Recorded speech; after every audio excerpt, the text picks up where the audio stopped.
श्री काशी खंड त्रयंत्रिंशोऽध्यायः। श्री काशी खंड का 33वां अध्याय, जिसमें ज्ञानवापी का वर्णन है, महात्म्य वर्णन है। किस प्रकार से ज्ञानवापी का प्राकट्य हुआ, तो आइए श्री काशी खंड के 33वें अध्याय का श्रवण करते हैं। 33वें अध्याय में ज्ञानवापी का नाम, तीर्थ की उत्पत्ति तिमि तासु महात्म्य तमाम, तासु महात्म्य तमाम।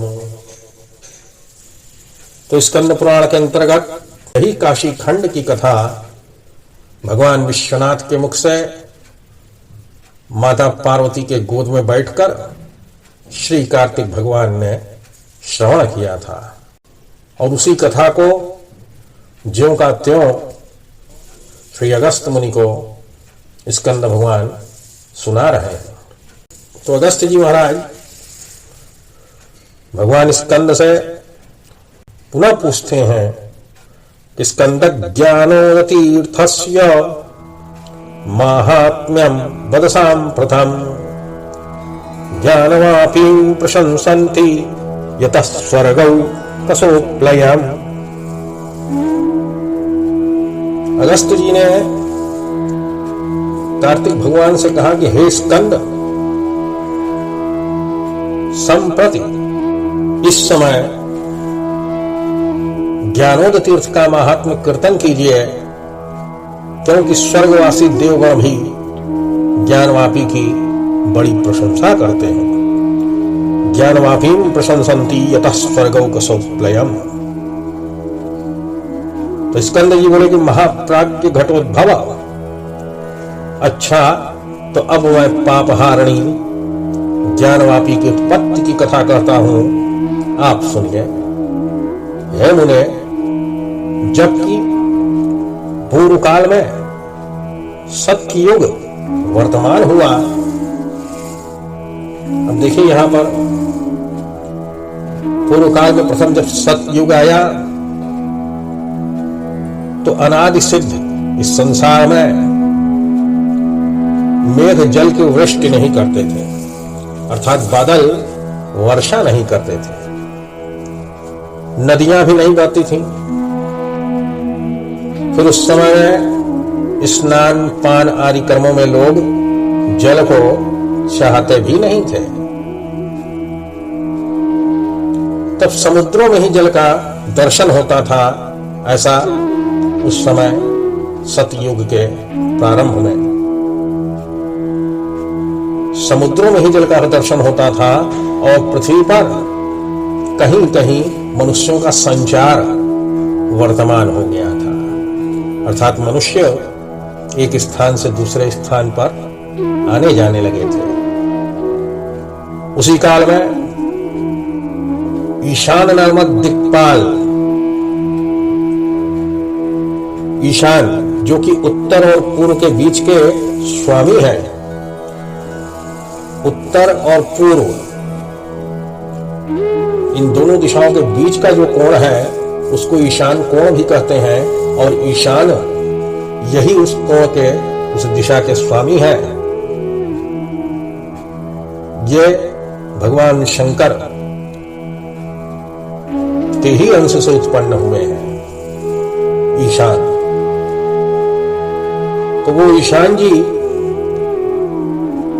जो दिक्पाल कहते हैं, कहीं से यूं ही इधर उधर घूमते फिरते वहां जा पड़े। कहां जा पड़े कि जहां मोक्ष लक्ष्मी का क्षेत्र। देखिए, काशी की संज्ञा, काशी को क्या क्या संज्ञा दी गई है कि जहां मोक्ष लक्ष्मी का क्षेत्र, महाश्मशान, समस्त कर्म बीजों की ऊसर भूमि, समस्त कर्म बीजों को नष्ट करने की जो भूमि है, कहीं इधर उधर से घूमते फिरते ईशान वहां जा पड़े कि जहां मोक्ष लक्ष्मी का क्षेत्र, महाश्मशान, समस्त विकर्म बीजों की उसर भूमि, महानिद्रा में सोते हुए जंतुओं का प्रतिबोधक, संसार सागर में भंवरियों में चक्कर खाकर डूबते लोगों के अवलंबन रूपा महानौका,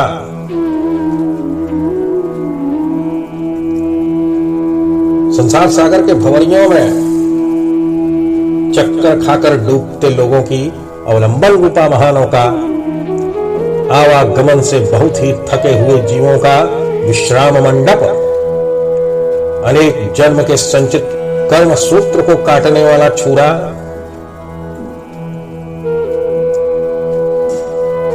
84 लाख योनियों में घूमते हुए कदाचित मनुष्य योनि प्राप्त होती है, तो उन अनेक जन्म के संचित कर्म सूत्र को, जब कर्म ही नहीं रहता तो फिर वह साधक मुक्त हो जाता है। तो अनेक जन्म के संचित कर्म सूत्र को काटने वाला छुरा ये काशी है। ये ईशान जी वहां जा पड़े जहां सुख संतान का जनक, मोक्ष के साधनों की सिद्धियों का दाता और सच्चित आनंद भवन पर ब्रह्म रसायन श्री आनंद कानन विराजमान था। जय हो काशी देवी। ये काशी नामक स्थान पर जा पहुंचे ईशान जी, तब शोभायमान त्रिशूल के निर्मल किरण समूहों से व्याप्त उस जटाधारी ईशान ने इस क्षेत्र में प्रवेश करके उस महालिंग को देखा जो ब्रह्मा और विष्णु के श्रेष्ठत्व विचार की बड़ी अहम हमिका के समय ही से प्रकट हुआ था। अर्थात जब ब्रह्मा और विष्णु जी पहले मैं इस अहम से जब उन लोगों का टकराव हो रहा था और ओंकार भगवान जब उनका प्राकट्य हुआ तो उसी लिंग का यहां ईशान ने दर्शन किया, जिसके चतुर्दिक अर्थात चारों ओर ज्योतिर्मयी मालाएं परिवेष्टित थीं। कल्पना करिए, अक्षरशः सत्य है, उस महालिंग के चारों तरफ ज्योतिर्मयी मालाएं, ज्योतिर्मयी मालाओं से वे वेष्टित थीं। वो महालिंग ज्योतिर्मयी मालाओं से वेष्टित था, ऐसा ईशान ने दर्शन किया। ऋषि प्रमथ सिद्ध एवं योगियों के गण निरंतर प्रतीक्षण जिसकी पूजा कर रहे थे, गंधर्व लोग गान करते थे, चारण गण स्तुति कर रहे थे, अप्सराएं बहुधा नाचकर सेवा कर रही थी, नाग कन्याएं मणि के दीपकों से सतत आरती उतार रही थी। यहां पर जो भी गण जिस विषय में परिपक्व हैं, उस परिपक्वता के साथ वह महालिंग का अर्चना कर रहे थे। विद्याधरी और किन्नरियां त्रिकाल श्रृंगार बनाया करती थीं, देवांगनाएं इधर उधर चामरों को ढूंढा रही थीं। तो इस ईशान दिक्पाल की उस बेला पर उस लिंग के दर्शन से यह इच्छा हो गई, दर्शन करने लगे ईशान, मंत्रमुग्ध हो गए। तो इस लिंग के दर्शन से यह इच्छा हो गई कि इस महालिंग को कलश के शीतल जल से स्नान करवाऊं।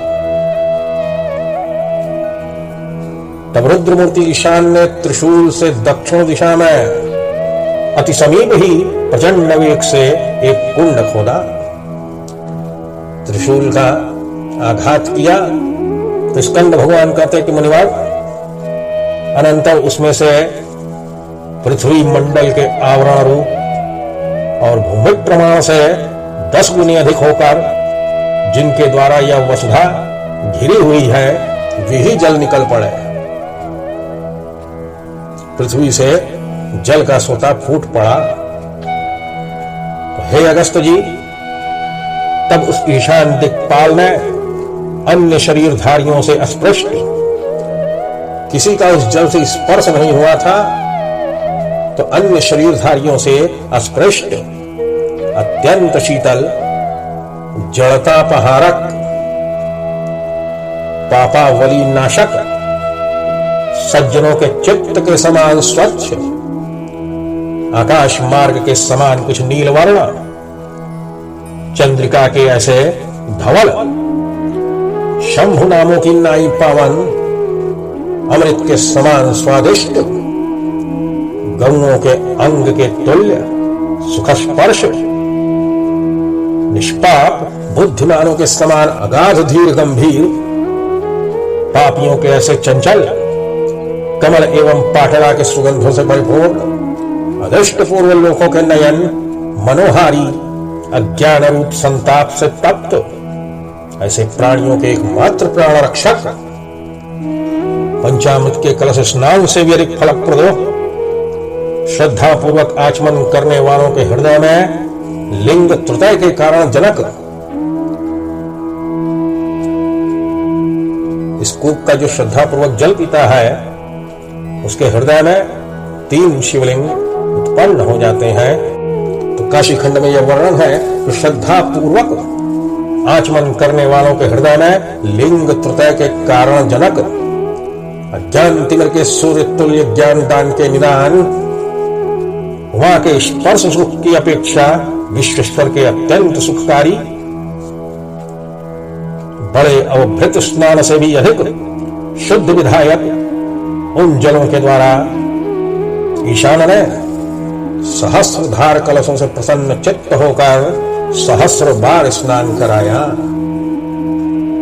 इस जल से 100 बार सहस्रधार कलशों से प्रसन्न चित्त होकर उस महालिंग को स्नान कराया।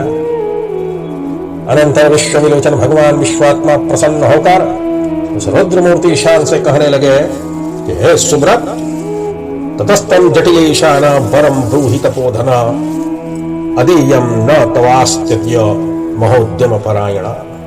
हे सुब्रत, ईशान अन्य किसी के अपूर्वकृत और मेरे परम प्रीति कर इस बड़े भारी तुम्हारे कर्म से मैं प्रसन्न हूं।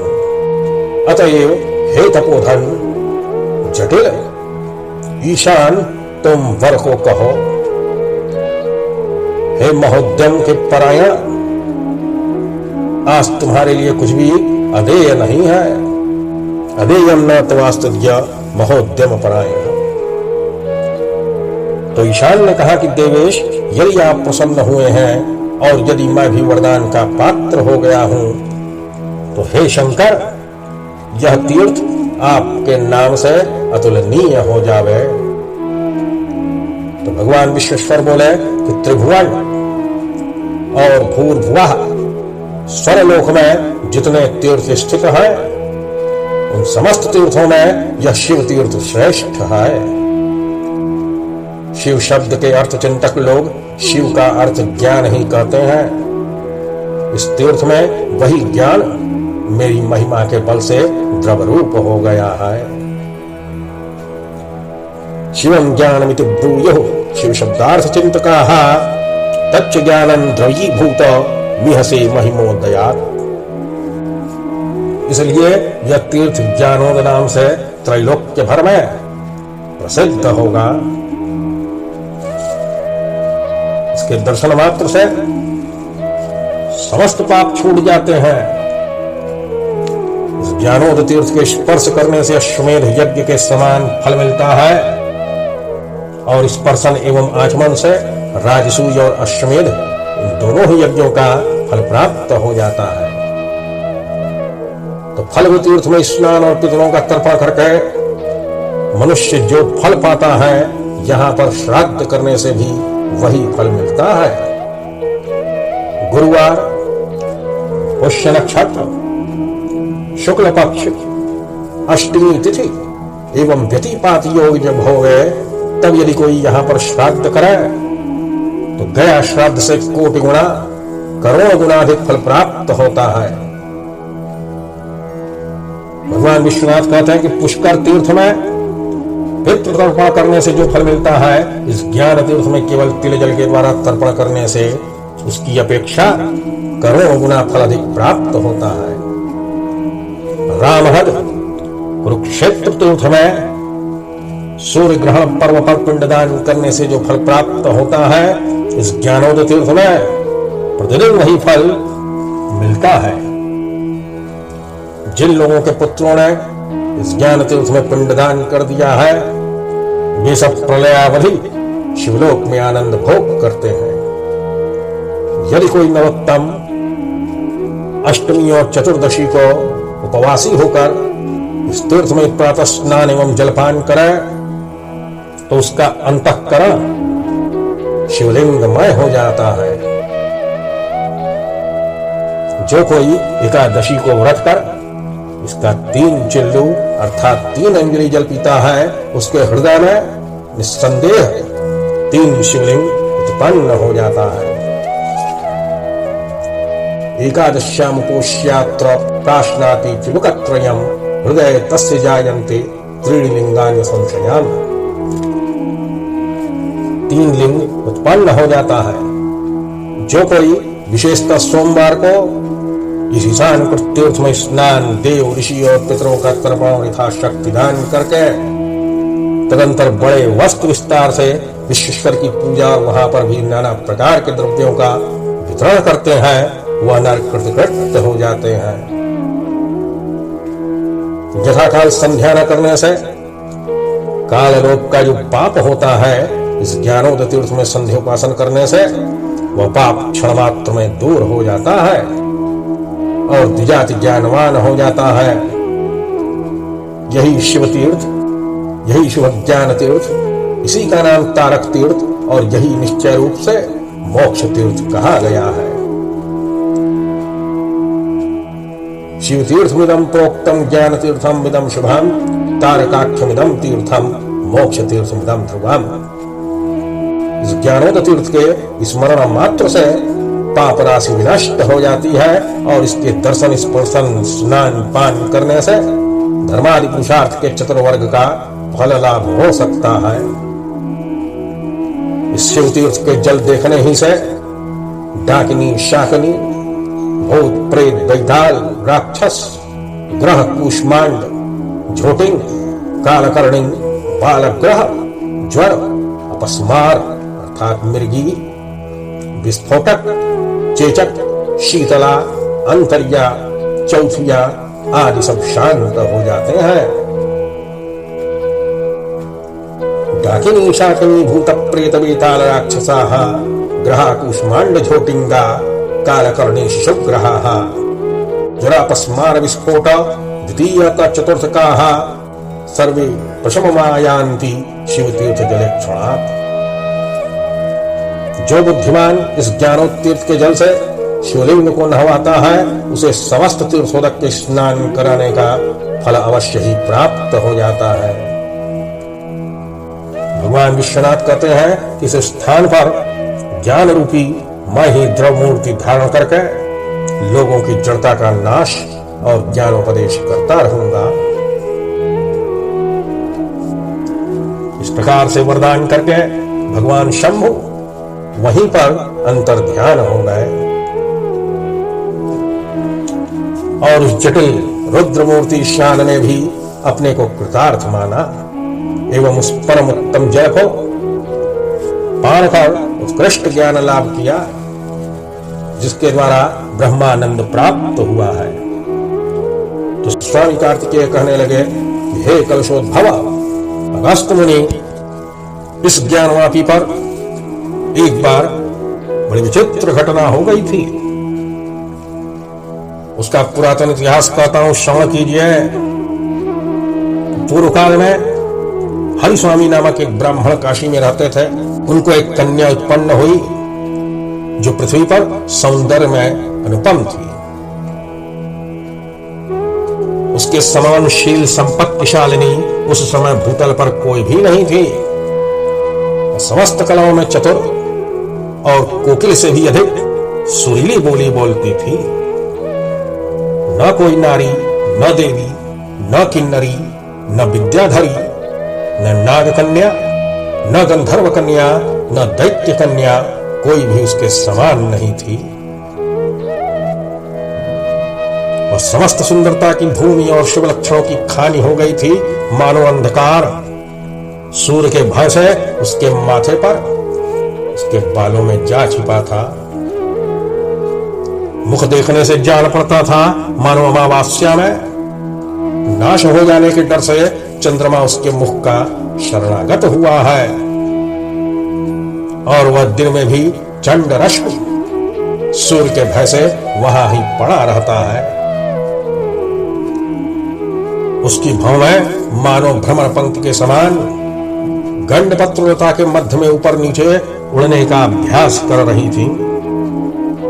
उसके सुंदर नयन रूपी खेत में जो खंजन विचरण करते हुए स्वेच्छानुसार सर्वदैव शरद ऋतु का आनंद भोग कर रहे थे,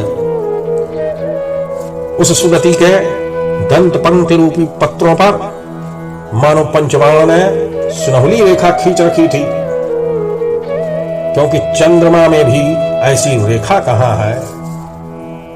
प्रवाल अर्थात मूंगा के समान रंगीले उसके ओष्ठाधर तो मानो मदन भूपाल के प्रासाद पर के रत्नों ही से सुशोभित हो रहे थे। उसके कंठ की तीनों रेखाओं के ब्याज बहाने से मानो कामदेव यह शपथ करता था कि स्वर्ग, मृत्युलोक और पाताल कहीं पर भी किसी स्त्री के कंठ में यह रेखा नहीं है। उसके दोनों कुचों को देख मन में यही शंका होती थी कि मनोज महाराज के बहुमूल्य रत्नकोशों से परिपूर्ण सुशोभित दो पटमंडप डेरे खड़े हैं, ऐसा ही भाव टपकता था। तो विधाता ने उस नतभ्रू का दृश्य मध्य देश में कामदेव के स्थान परिचर्यार्थ रोमावली रूपा लक्षित कराने वाली मानो ऊंची छड़ी ही बना दी थी। उसकी नाभि रूपा गुफा में पड़कर मानो कंदर्प अंगहीन हो गया और वही वहां पर बैठकर फिर अंग पाने के लिए घोर तपस्या कर रहा है। उसके गुरु नितंब ने मनमथ के महामंत्र दीक्षा द्वारा जगत में किन किन जवानों के नेत्र की टकटकी नहीं बंधा दी थी। उसके बड़े ही सुडौल उरूपी गोल खंबे से किस मुनिजन का भी सच्चरित्र चित्त स्तंभ के समान स्तंभित नहीं हो गया था। तो हे मुने, उस मृगनयनी के चरण के अंगूठे के नखत ज्योति की प्रभा से किसकी विवेक जनित प्रभा विध्वंस नहीं हो गई थी। वह कन्या प्रतिदिन ज्ञानवापी में स्नान करके एकाग्र चित्त होकर शिवालय में सम्मार्जन आदि अर्थात झाड़ू बुहारू सफाई करना यह कर्म करती थी। उस कन्या के चरण परछाई में रेखारूप तृणांकुर के चरपाने से आनंदवन के नौजवानों का मनोमृग उसे छोड़कर दूसरे वन में नहीं जाना चाहता था। युवकों की नेत्र रूप भ्रमरमाला उसके कमल मुख को छोड़कर सुगंधों से भरी और पुष्पों से लदी हुई दूसरी लता का सेवन नहीं करती थी। वह कन्या विशाल नेत्र होने पर भी किसी पुरुष का मुख नहीं देखती थी और सुंदर कर्णा होने पर भी किसी पुरुष का वचन नहीं सुनती थी। वह शील संपन्ना सुशीला उसके विरह से आतुर सुंदर रूपवान पुरुषों के गुप्त रीति पर विवाह की प्रार्थना किए जाने पर भी अभिलाषवती नहीं हुई। बहुत से जवानों ने उससे विवाह करने का मन बनाया, किंतु उस कन्या ने किसी के प्रति अपना मन, अपनी अभिलाषा नहीं प्रकट की। जवानों ने उसके पिता से भी बहुत धन देने की प्रतिज्ञा करके विवाह की प्रार्थना की, परंतु वह भी उस सुचारित्र शोभा संपन्न सुशीला को उनके हाथ में नहीं दे सका। इस काल में वह सुशीला कुमारी ज्ञानोद तीर्थ की सेवा करने के कारण से बाहर और भीतर सब जगत लिंगमय ही देखती थी। तो एक बार कोई विद्याधर उसे घर के आंगन में सोती हुई देखकर उसके रूप लावण्य से मोहित होकर उसे हर ले चला। तो आगे चलकर आकाश मार्ग में रात्रि की बेला जब तक वह उसे मलय पर्वत पर ले जाना चाहता था, इसी बीच में नर कपाल का कुंडल पहने वसा अर्थात चर्बी और रुधिर, चर्बी और रक्त सर्वांग में पोते बड़ा गढ़ियल पिंगल लोचन भयंकर मूर्ति विद्युन्माली नाम का राक्षस वहां पर पहुंच गया और कहने लगा कि अरे विद्याधर कुमार, बहुत दिन पर तुझे देख पाया है, आज तुझे इस स्त्री के साथ यम के घर भेज देता हूं। तो इस वचन के सुनते ही वह कन्या बाघ के सूंघने पर हरिणी के समान अत्यंत भयभीत होकर बारंबार केला के पत्ते ऐसी कांपने लगी। उधर राक्षस ने त्रिशूल से उस विद्याधर को मारा और अत्यंत मधुर मूर्ति महाबली वह विद्याधर कुमार भी उसके भीषण त्रिशूल के आघात से विदीर्ण वक्षस्थल होकर मनुष्य के मांस और वसा से मत विद्युन्माली को युद्ध में वज्रपात के समान मुष्टि प्रहार से मारने लगा। अनंतर वह राक्षस मुक्कों की चोट से चकनाचूर होकर भूतल पर गिर पड़ा और मृत्यु के वशंगत हो गया। इधर विद्याधर भी उसके शूलाघात से विकल और घृणित नयन होकर गर्ग स्वर से बोला कि प्रिय, तुमको व्यर्थ ही लाया। उस कन्या का नाम सुशीला था। तो उस विद्याधर ने भी उस राक्षस के शूलाघात से विकल और घृणित नयन होकर गर्ग स्वर से बोला कि प्रिय, तुमको व्यर्थ ही लाया सुश। तो बस सुश कहते ही इसी आधे नाम को कहते हुए और सर्वतो भाव से अपनी प्रिया को स्मरण करता हुआ उस वीर ने रण में प्राण त्याग कर दिया। अतः परम उस कन्या ने भी अनन्य पूर्व स्पर्श सुख के अनुभव करने से उसी को पति मानकर उस कन्या के सानिध्य वश मरने पर दिव्य देह धारण करके स्वर्ग को चला गया। उसी को पति मानकर शोकानल में देह को डाल दिया। एक और तो वह राक्षस लिंगत्रय शरीरणी अर्थात जिस कन्या के हृदय में 3 लिंग विराजमान है, ऐसे कन्या के सानिध्य वश मरने पर दिव्य देह धारण करके स्वर्ग को चला गया। और दूसरी ओर वह विद्याधर कुमार भी रण में प्राण अर्पण कर अंत में प्रिया के स्मरण करने से मलय केतु का पुत्र हुआ। और वह कन्या भी विद्याधर कुमार का ध्यान करती हुई विरहांडल में प्राण त्याग करने से कर्णात देश में उत्पन्न हुई। कुछ काल बीतने पर मलय केतु का पुत्र मदन सुंदर माल्य केतु ने पिता कर्णाटेश्वर से दी गई कलावती से विवाह कर लिया। सहज सुंदरी पतिव्रता कलावती पूर्व जन्म के संस्कार बल से शिवलिंग के पूजन में तत्पर होकर चंदन को छोड़कर विभूति ही को श्रेष्ठ समझने लगी। यूं ही मोती वैडूर्य, लसुनिया, माणिक, पुष्पराग, पोखराज आदि रत्नों की अपेक्षा रुद्राक्ष ही का श्रृंगार अमूल्य मानने लगी। परम सती कलावती ने माल्यकेतु को पति पाकर दिव्य भोगों की समृद्धियों का सुख और 3 संतान लाभ किया। तो एक बार उत्तर देश के निवासी किसी एक चित्रकार ने माल्यकेतु नरपाल को एक विचित्र चित्रपट अर्थात तस्वीर दिखलाया। अनंतर राजा ने उस चित्रपटी को लेकर कलावती को समर्पण किया।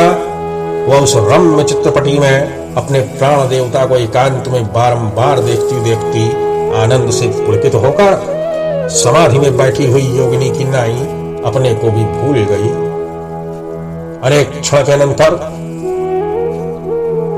आंखें खोलकर चित्रपटी को देखती हुई तर्जनी उंगली के अग्रभाग को रख रखकर अपने को यह समझाने लगी कि यह लोलाट के समीप असी नदी का संगम है।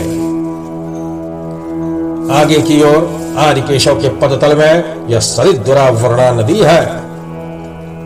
स्वर्ग में देवता गण भी जिसके स्पर्श की लालसा किया करते हैं, यह वही स्वर्ग तरंगिणी उत्तर दिशा में बह रही है। स्वर्गे प्रार्थित संस्पर्शा सैसा स्वर्ग तरंगिणी दग्वहाभिलष्यन्ति याम दिवो दिशदः सदा। सज्जनों के मुक्त्यर्थ जो वेदांत शास्त्र में अलभ्य मोक्ष लक्ष्मी कही जाती है, यह वही श्रीमती मणिकर्णिका है। अलक्ष्य मोक्ष लक्ष्मी रिया वेदांते परिपठ्यते विमुक्ते सताम सैषा श्रीमती मणिकर्णिका। मरणं मंगलम यत्र सफलम यत्र जीविताम स्वर्गस्थ नायते यत्र सैषा श्री मणिकर्णिका। जहां पर लोग मृत्यु की कामना से जहां का मरना मंगल और जीवन सफल होता है, जिसके सामने स्वर्ग भी तृण के समान है, यह वही श्रीमती मणिकर्णिका है।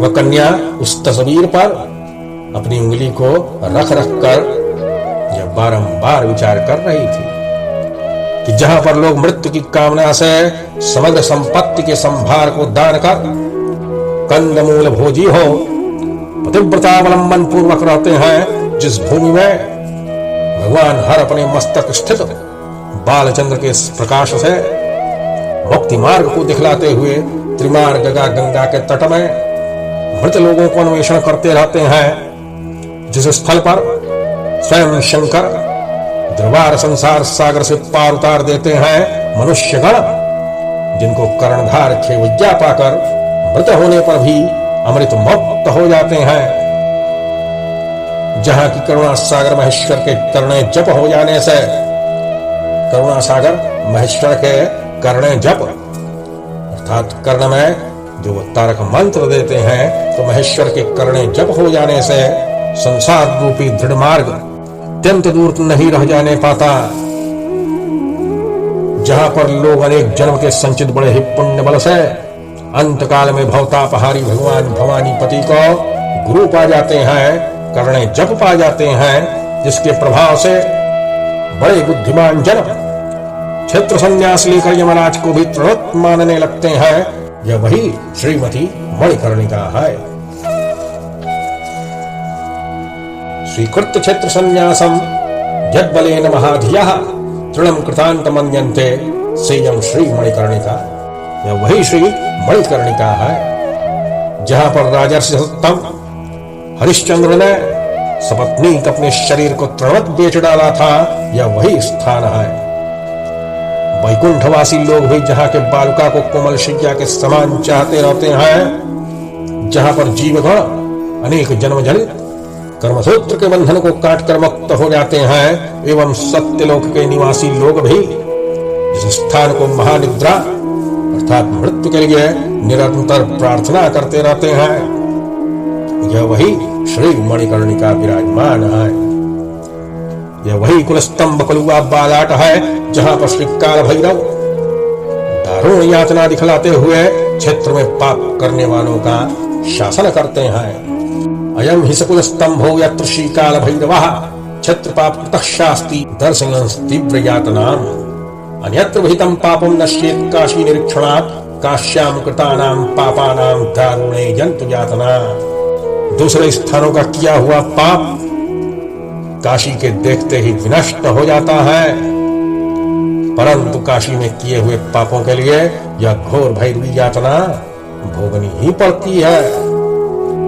यह तो वही पवित्र कपाल मोचन तीर्थ है, जहां पर भैरव के हाथ से ब्रह्मा का कपाल गिर पड़ा था, जहां पर स्नान करने से उत्तम नर देव ऋषि और पितृण से मुक्त हो जाते हैं। यह वही देह शोधन ऋणमोचन तीर्थ है।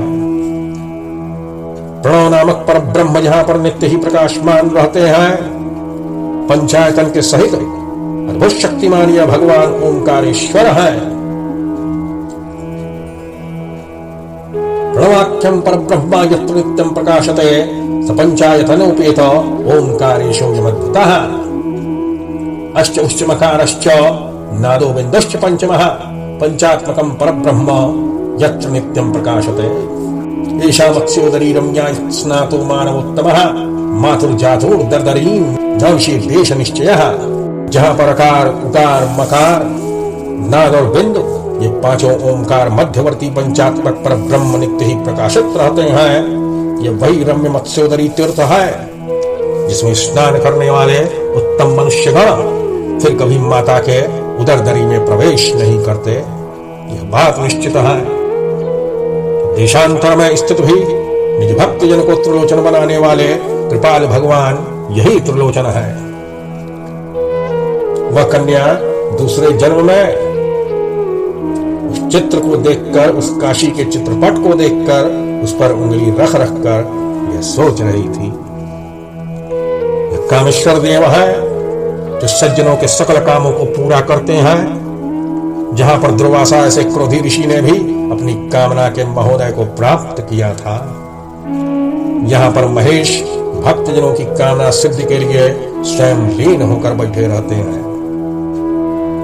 अतएव इस शिवलिंग का नाम स्वर्लीनेश्वर पड़ा है। स्वयं लीनो महेशोत्र भक्त काम समृद्धये तस्मात् स्वर्लीन संज्ञास्य देवदेवस्य शूलिनः।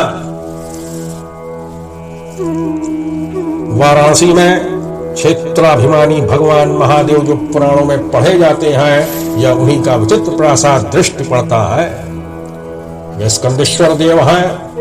श्रद्धा पूर्वक जिनका दर्शन करने से मनुष्य जन्म ब्रह्मचर्य करने का फल लाभ करता है। यह वही सर्वसिद्धिदाता विनायकेश्वर देव है जिनके सेवन करने से मनुष्य के समस्त विघ्न दूर हो जाते हैं। यह साक्षात मूर्तिमती वाराणसी देवी है जिसके दर्शन से मानवगण फिर गर्भ की यंत्रणा नहीं भोगते। यम वाराणसी देवी साक्षात मूर्तिमयी शुभा इसका विलोकना पुंसाम भूयो नो गर्भ संभवा। यह पार्वतीश्वर लिंग का बड़ा मंदिर है जहां पर भगवती पार्वती के सहित भगवान शिव नित्य ही मुक्तिदान करते रहते हैं। महापातक नाशन श्रीमान भृंगीश्वर है। इस लिंग के सेवन से भृंगी जीवन मुक्त हो गए हैं। चतुर्मुखधारी सर्वोत्पादक या चतुर्वेदेश्वर है जिसके दर्शन करने से ब्राह्मण चतुर्वेदाध्ययन का फल लाभ करता है।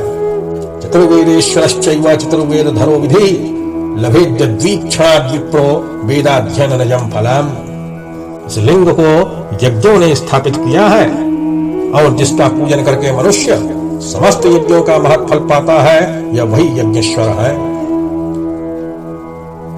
जिसके दर्शन से 18 विद्याओं का ज्ञाता हो जाता है, यह वही 18 अंगुली परिमाण का पुराणेश्वर नामक लिंग है। समग्र स्मृतियों के द्वारा प्रतिष्ठित यह धर्मशास्त्रेश्वर है जिसके दर्शन से स्मृति पाठ का फल प्राप्त हो जाता है। सर्वविध जड़ता के नाश करने वाला यह सारस्वत लिंग है और यह सद्य शुद्धिदायक सर्वतीर्थेश्वर लिंग है। आहा, यह तो शैलेश्वर लिंग का समस्त रत्नों से परम शोभायमान अति विचित्र मंडप है। यह मनोहर लिंग सप्त सागर संज्ञक है। इसके दर्शन से मनुष्य 7 समुद्रों के स्नान का फल प्राप्त कर लेता है। सप्त सागर संयम वै लिंग में तन मनोहरम यद्वीक्षणाल्लभेन्मर्त्यः सप्ताब्धि स्नानजं फलम्। तो पूर्व युग में 7 कोटि मंत्रों के स्थापित और मंत्र जाप के फलदाता यही श्रीमान मंत्रेश्वर है। असौ मंत्रेश्वर श्रीमान मंत्र जाप्य फल प्रदः 7 कोटि महामंत्रैः स्थापितो यः पुरायुगे। त्रिपुरेशस्य लिंगस्य पुरः कुण्डमिदं महत् त्रिपुरैखानितं पूर्वं त्रिपुरारि प्रियं परम्। त्रिपुरेश्वर लिंग के सन्मुख त्रिपुरारी का परम प्रिय और त्रिपुरासुरों का खोदा हुआ यह बड़कुंड विद्यमान है। बाणासुर के द्विभुज होने पर भी उसके सहस्रबाहु होने का कारण एवं सहस्रभुज पूजित यह बाणेश्वर लिंग है। प्रहलाद केशव के आगे यह वैरोचनेश्वर है, यह बलि केशव और यह नारद केशव है। आदि केशव के पूर्व और यह आदित्य केशव है। इनका नाम भीष्म केशव है। यह दत्तात्रेयेश्वर है। इनके पूर्व भाग में यह आदि गदाधर है, यह भृगु केशव है और यह वामन केशव है। ये दोनों नर नारायण है।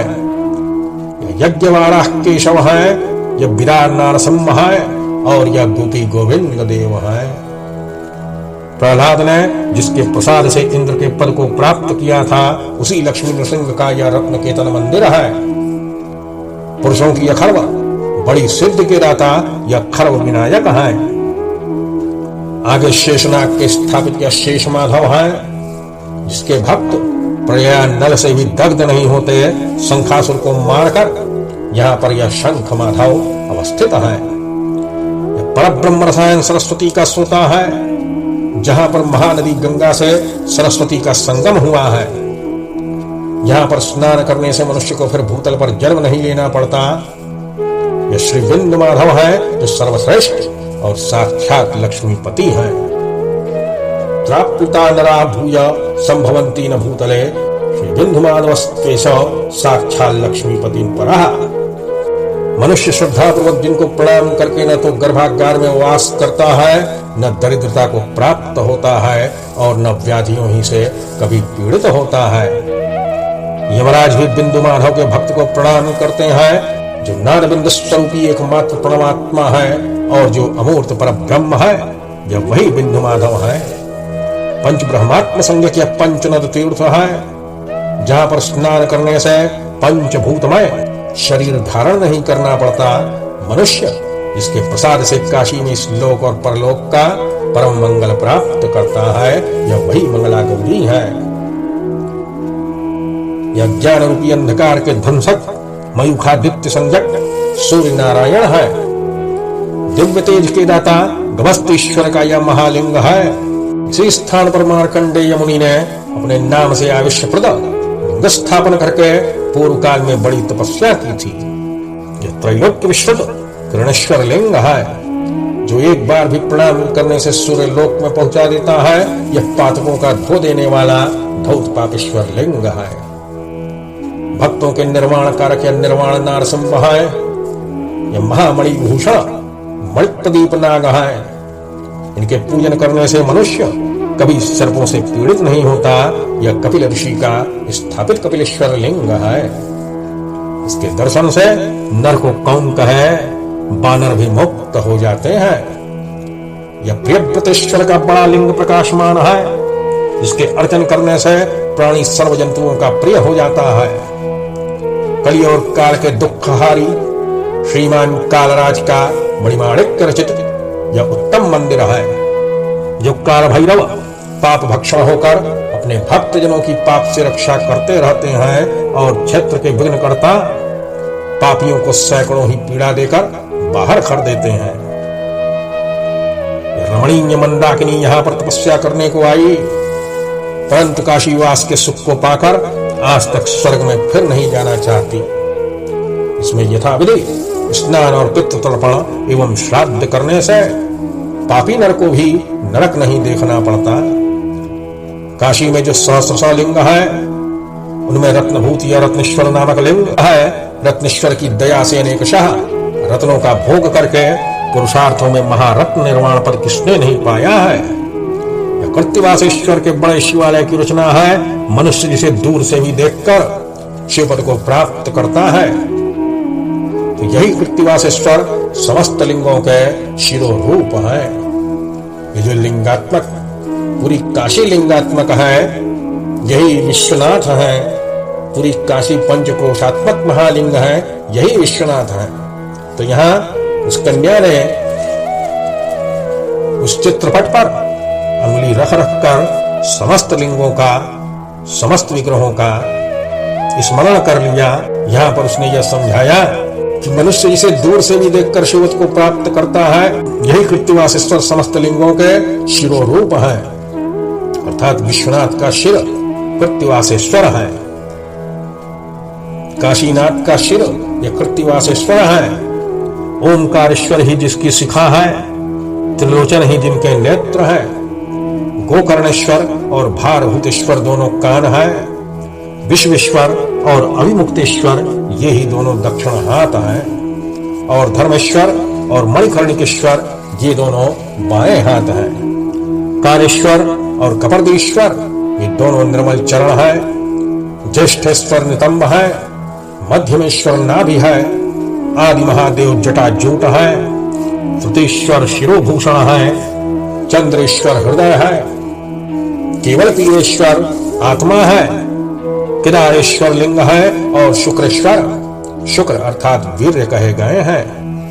उनसे भिन्न जो दूसरे सैकड़ों करोड़ों से अधिक लिंग है, उन्हें शरीर के नाखून, रोए और भूषण रूप से समझना चाहिए। और ये जो दोनों दक्षिण हाथ है, वे मोह सागर में गिरते हुए जीवों को अभय देकर सर्वदा हितकारक और निर्वाणदायक है। यह भगवती दुर्गा है, यह श्रेष्ठ पितृलिंग है। यह चित्रघंटा देवी है, यह घंटा कर्ण रथ है, यह ललिता गौरी है और यह अद्भुत विशालाक्षी है। यम ही चित्रघंटेशी घंटा कर्ण रथस्त्वयं यम सा ललिता गौरी विशालाक्षी यमद्भुता। यह आशा विनायक है, यह विचित्र धर्मकूप है, जहां पर पिंडदान करने से मनुष्य पितरों को ब्रह्म पद पर पहुंचा देता है। विश्वमात्र की एक जननी सर्वश्रेष्ठा यह विश्वभुजा देवी है और यह नित्य त्रैलोक्य वंदिता महादेवी बंदी है। ऐसा विश्वभुजा देवी विश्वैक जननी परा असौ बंदी महादेवी नित्यं त्रैलोक्य वंदिता। जो स्मरण करते ही निकट अर्थात बेड़ी में बंधे हुए लोगों को भी पाश फंदे से छुड़ा देती है। त्रिभुवन पूजित यह दशाश्वमेध तीर्थ है, जहां पर केवल 3 ही आहुति से अग्निहोत्र करने का फल प्राप्त होता है। यह प्रयाग नामक स्रोत समस्त तीर्थों में उत्तमोत्तम है। यह अशोक तीर्थ है, यह गंगा केशम है, यही श्रेष्ठ मुख्य द्वार है और इसे स्वर्ग द्वार कहते हैं। तो ऐसा सुशीला कन्या अपने दूसरे जन्म में उस चित्रपट को देखकर उस पर उंगली रख रख कर काशी का स्मरण कर रही थी। तो सुनत ज्ञानवापी कथा उपजत ज्ञान विशेष, सहित ज्ञान सोपान के राजत सो द्रव भेषु, राजत सो द्रव भेषु। श्री स्कंद पुराणे चतुर्थे काशी खंडे पूर्वार्धे भाषायाम ज्ञानवापी वर्णनाम श्री काशी विश्वेश्वर सांब सदाशिवार्पणमस्तु। नमः पार्वती पतये। हर हर महादेव हर। इस प्रकार से श्री काशी खंड का यह 33वां अध्याय भूत भावन भगवान विश्वनाथ को समर्पण है। श्री काशी विश्वनाथ इसको ग्रहण करें और अपनी अनुकंपा से समस्त जीवों का कल्याण करें। तो अगले 34वें अध्याय में ज्ञानवापी की प्रशंसा ऐसा वर्णन है। यह ज्ञानवापी से संबंधित जो अध्याय है, इसके सुनने मात्र से मनुष्य अंतकाल में भी ज्ञानवान ही बना रहता है। भगवान विश्वनाथ की उस पर असीम अनुकंपा होती रहती है। तो अगले 34वें अध्याय के लिए भगवान विश्वनाथ का ध्यान करें। ओम नमः शिवाय।